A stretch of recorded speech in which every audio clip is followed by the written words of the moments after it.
So I believe it's important for English teachers to raise their professional profile for many reasons. It keeps us motivated, stimulated, interested, engaged, learning. But it also builds new friends, new support, new relationships for us professionally.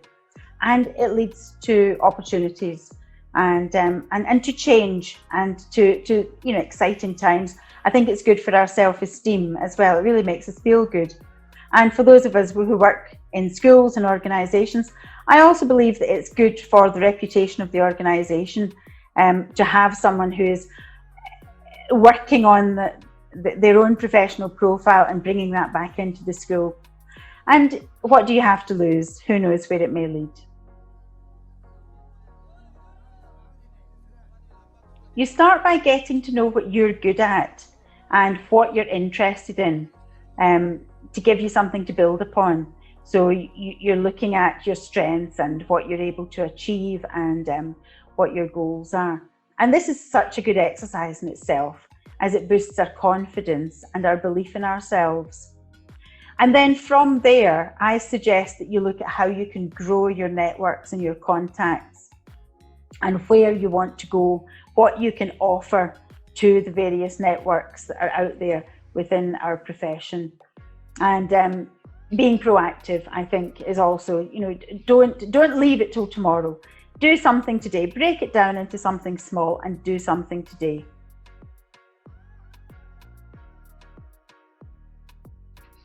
I would say you never stop trying to raise your professional profile. I think it's such a good exercise in life to reflect and to recognise what you're achieving and where you're going, and professionally and personally. Set yourself new challenges. We're never too old. We've never been in the profession too long. We can always learn.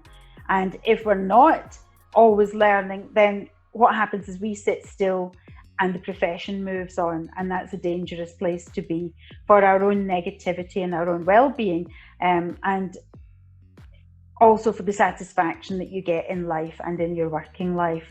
So I think that there's never a time to stop.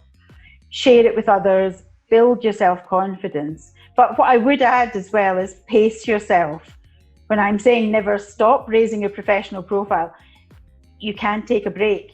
You don't want to burn out. So pace yourself, less is more, do little bits that are interesting to you and enhancing in your career.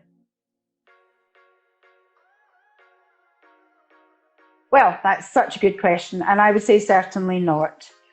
It's often a path that people choose, and there are many transferable skills for teachers moving into management.